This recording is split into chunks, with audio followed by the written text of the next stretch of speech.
Hey everyone, welcome back to another video from A Man Talks NRL SuperCoach. In today's video, I'm going to be taking you through the players that I think are the best options to be putting into your hooker position. Let's get into it. So the way that I'm going to kind of separate out this video is I'm going to be taking you through 3 different price tiers. So I'll be taking through the more premium gun options who are over the 500k mark, the mid-rangers who are between the 300 to 500, and then all the cheapies who come under that, and the potential cash cow options that we want to have at this, in our team to start the season. So I've got here the 5 best options that I think you can have in the gun category. Unfortunately, Cam McInnes has done his ACL injury, and I'd already done up the video before that announcement was released. So unfortunately, he's just not going to be an option for us. So it's 4 options, sorry, not 5. But yeah, it's really unfortunate because he's super consistent, and he probably was going to be my first choice hooker option. But obviously, we just can't have him as a consideration for this season. So the 4 others I think would be Harry Grant, Damien Cook, Api Coruscant, and Jazz Tavanga. And I think, in my opinion, it's really important to get at least one of these guys to start your team, because I think they're just going to be the most consistent hooker options, the most highest scoring hooker options. And I think hooker is a position where you really always want to be having at least one gun player to start the year. So I'll start off with Harry Grant. So he's coming in about 630k. Obviously now he's moved back to the Storm, so you'd expect, he's now surrounded with players like Munster and Pappenhausen, so you can expect potentially his attacking points to increase while having a good base, floor already. So you can see there the stats that I've got up in that table.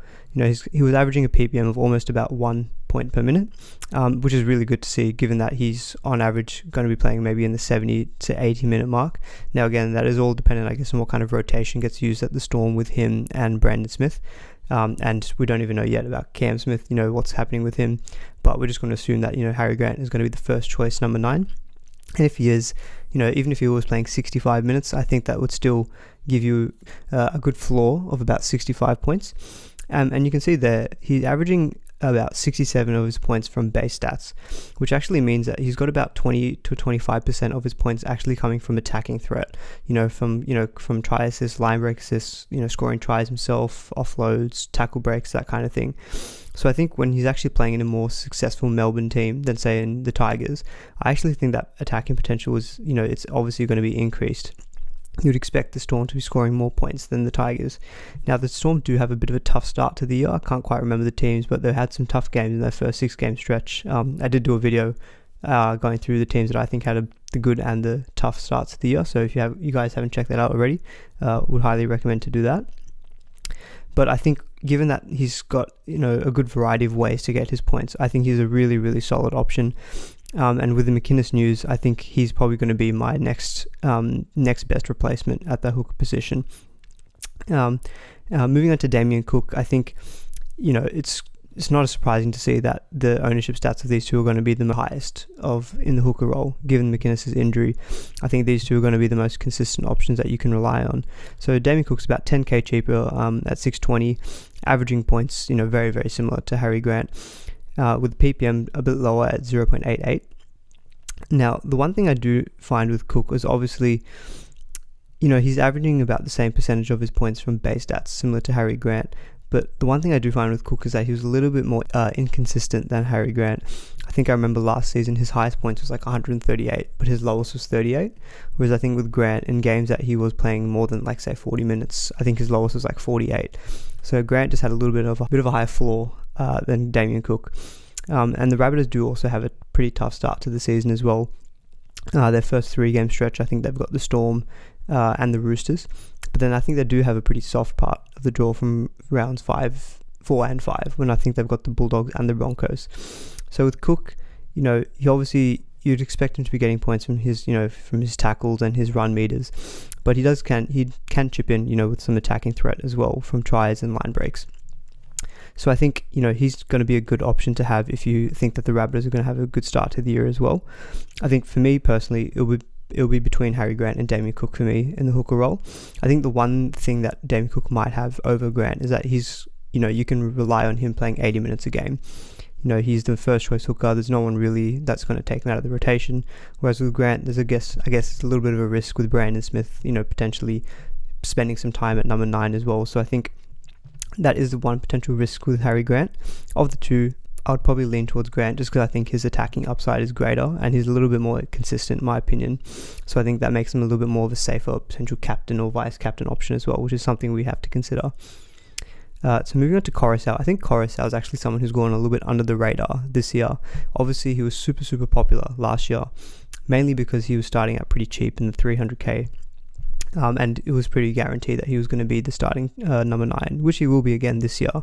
But obviously with his price increased to about 590k, it becomes a little bit less appealing compared to last year. But I think he's actually one option I haven't really been considering as a potential differential. At the time when I pulled this together, he was only owned by about 11% of the game. And I think the Panthers have a really, really good start to the season in terms of difficulty of opponents. So I think he can chip in there with some attacking points. I think that's not quite his game, as you can see there. His base percentage is 76%, so he really relies on base stats to be getting his points, just from tackles and run meters, and less so with the try contributions and attacking points. But with a PPM comparable to Damien Cook, I think actually you could argue potentially that Coruscant and Cook are closer in quality, I guess, as an option, based on that PPM being very similar. His minutes per game, he did have a spell during the season last year, I think, where he was having some injury problems, so he was quite often being rested, or his minutes were being managed, which is good for his health. But for us in SuperCoach, we want guys who are going to be playing the 80 minutes, so we can get the most points we can out of them. So I think he's a good option to consider. If you want to go the point of difference route, I think he's a really, really good option to consider. Personally, I've been toying with the idea, but I think I'm going to be leaning towards Grant and Cook. I think they've just got a little bit more upside than at Coruscant. And then finally, I've got Jazz Tavanga. So I have asterisks in there because he does have hooker / second row forward dual flexibility, which is actually something I think is it's obviously an advantage for him. That really helps having dual position players in your team.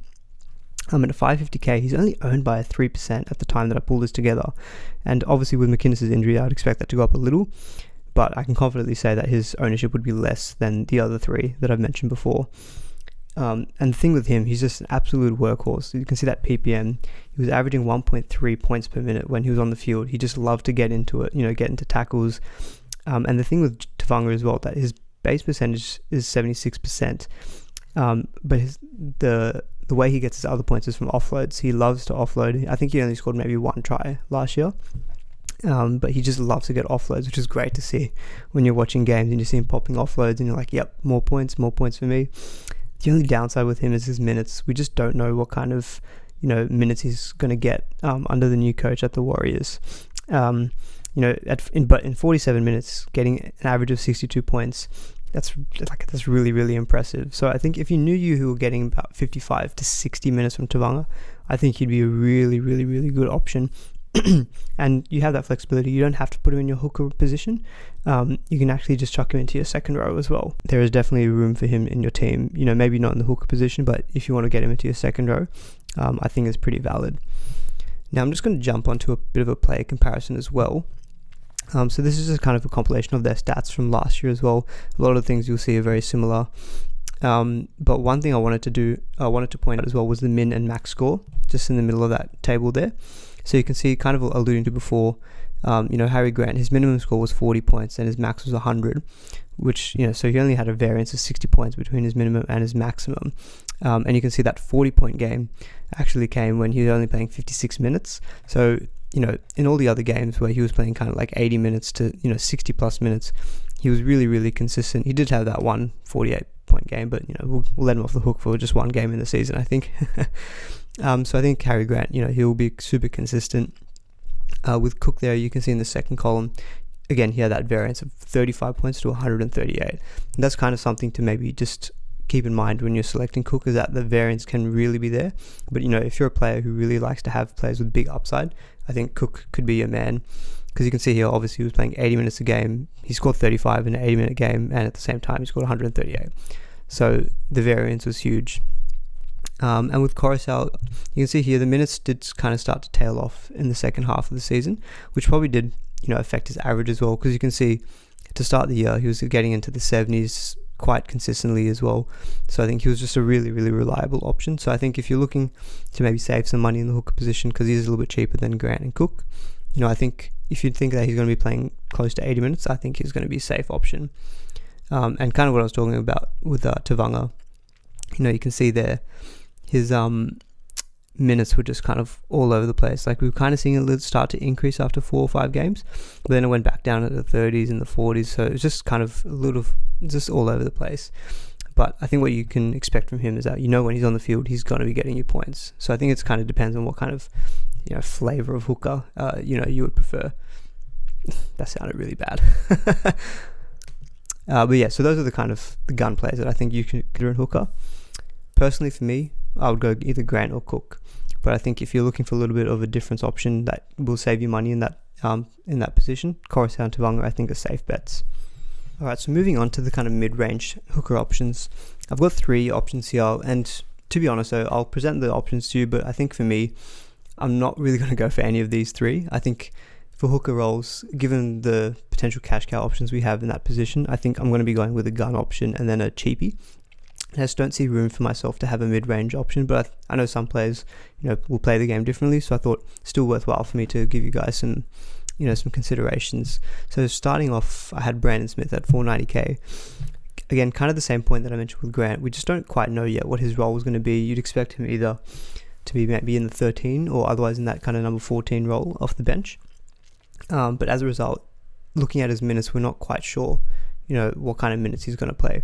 He does have a good PPM at over 1 points per minute, so you know that when he's on the field he is a workhorse. He loves to get into it, and you can see with him there's 72% of his points are from base. I think you're really expecting just kind of the points to come from a work rate. You might expect seeing an occasional attacking return, potentially some offloads as well in his game, but I think for me, the price is a little bit too much for me for what you're going to get back as well.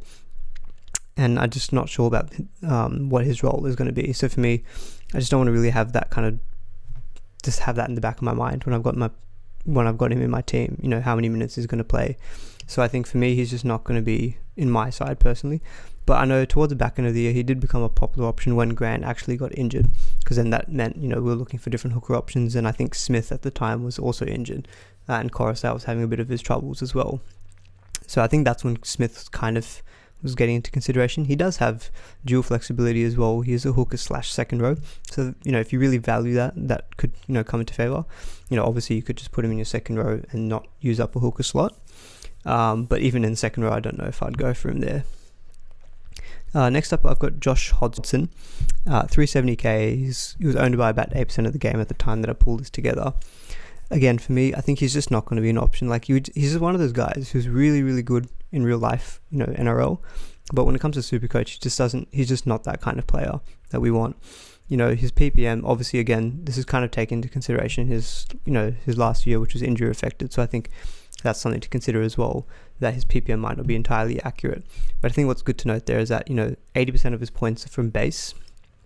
And even when he was averaging 75 minutes a game, he was only averaging about 42 points. So I think you're only really going to expect points from him to be coming from just the tackles and the work rate. He does chip in obviously with attacking threat, and I guess you could say with the Raiders, they've got a lot of key players like himself back. You could expect them to be maybe scoring more points, and so for him to be more involved. So you could make that argument, but I think for me, again, as I mentioned, I'm not really too appealed by the mid-range options at hooker. I think you've got better options than cash cows and in the guns. So it's just kind of hard for me to justify having him in my team.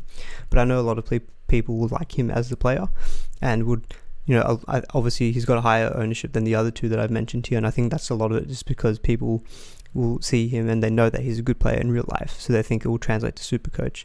But I would just maybe quell your expectations in that regard. And moving on to Jaden Brayley. So he's about 356k. He's, at the time that I pulled this together, was owned by about 7% of the game. And so I think actually that's probably a good indicator about that all these guys are in the single digit percentage ownership. So I think that tells you that most players don't usually go for this kind of price bracket of hooker, because normally they're either going for the cheapies or they're going for the guns. So that is something to keep in the back of your mind. But he is expected to be the starting number 9 at the Knights, with Kurt Mann, I think, moving back to 5'8". And so I don't actually know who would be the backup hooker. Potentially Connor Watson, I think, could maybe fill into that role at times. But I think you'd expect Jaden Braley to be playing 80 minutes. And again, not too surprising that, 79% of his points would be coming from base stats. PPM at 0.72 just doesn't really look that appealing to me.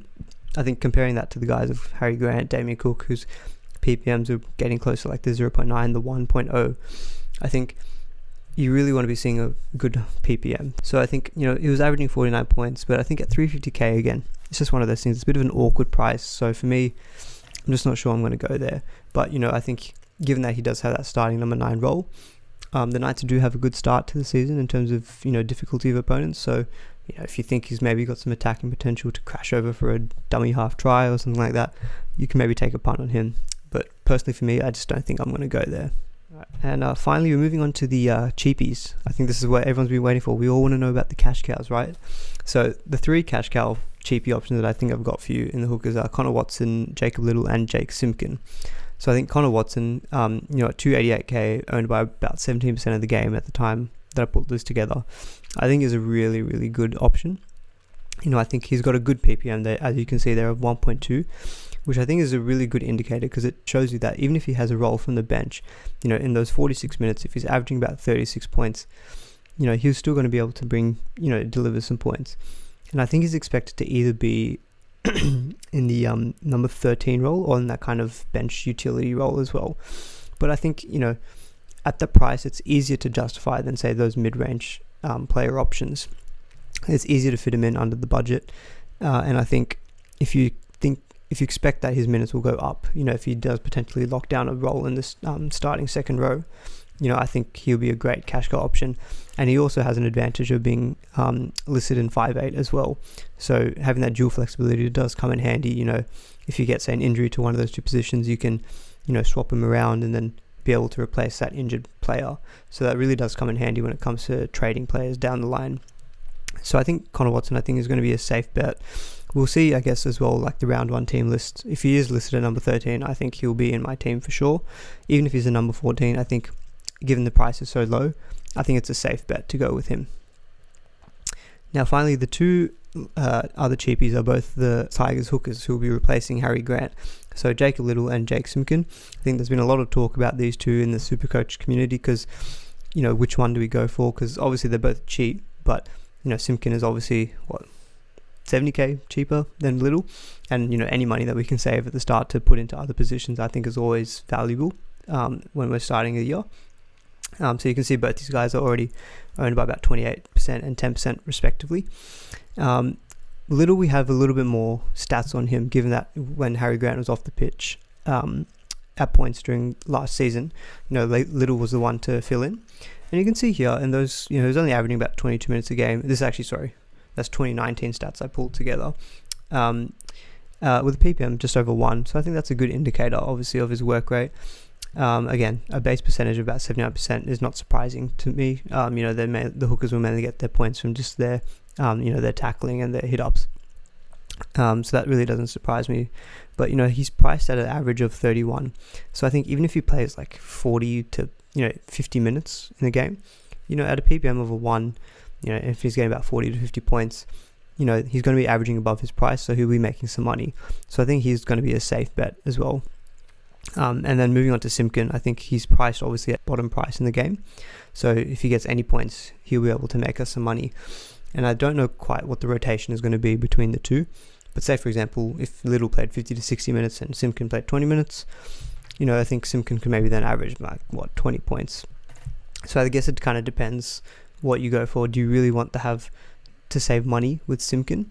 Or do you want to have a little bit maybe more security with Little that he's going to be playing more minutes at the Tigers in the number 9 spot? So I think personally for me, I've got Little at the moment in my bench hooker position, and I've actually got Connor Watson in my 5'8 one. So I think all 3 of these are really, really valid cash cow options. That's kind of how I've thought about it. I think I'd want maybe a little bit more security of Little having, playing more minutes. So I've got him in the hooker slot, and then Connor Watson I really wanted. I think he's going to be a good option. So I had him down at my 5'8, and that's how I've kind of fit in the 2 players there. But I think with any of these 3, you can't really go wrong given their price tag. Alright guys, well that's the end of the video. Hopefully you guys enjoyed that and got some value out of that. I think this is kind of the stuff that I'm hoping most people want to see in terms of the actual players to put into your team. But I did have previous videos talking about the difficulty of draw for the first 6 rounds for every team. So do check that out if you're interested in that. But yeah, hopefully you guys found value out of that. Give the video a like if you enjoyed it, and do subscribe, because I'm going to be doing similar videos for every position moving forward before the season starts. But I'll see you in the next video. Thanks.